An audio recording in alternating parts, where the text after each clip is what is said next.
Welcome, shall we observe the sun?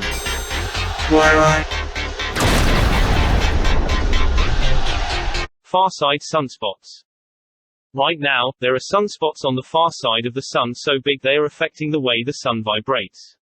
Helioseismologists have detected their echoes in the latest far side map from NASA's Solar Dynamics Observatory. Don't be surprised if we see CME billowing away from the far side of the sun in the days ahead.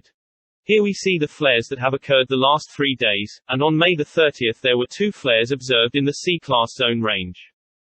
Up next is the LASCO C2 filter, showing the solar eruptions, from May 31st to June 1st. Also, notice the strange flash that occurs late on the 31st. Here is a snapshot of that flash. This SEEDS filter makes the CME, from yesterday to today, easier to observe. As of today, there are 4 sunspots on the Earth-facing side of the Sun. Using this model, the flare's direction from the 31st is mapped, and Mars, Bepi and the Stereo B satellites get a small dose of radiation and solar wind.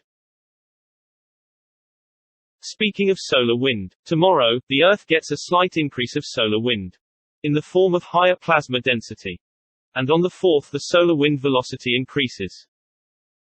Solar wind velocities from coronal holes are of the order of 600 to 700 km per second and more. This model shows geoelectric field measure of the induction hazard to artificial conductors, such as electrical power lines, that results from geomagnetic activity, and can be used to estimate the amount of current induced by integrating along the conducting pathway.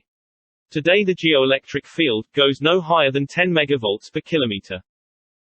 Now, for the lunar observers, the moon is in the waxing crescent phase, illumination, 4%. Here are a few anomalies I found thus far.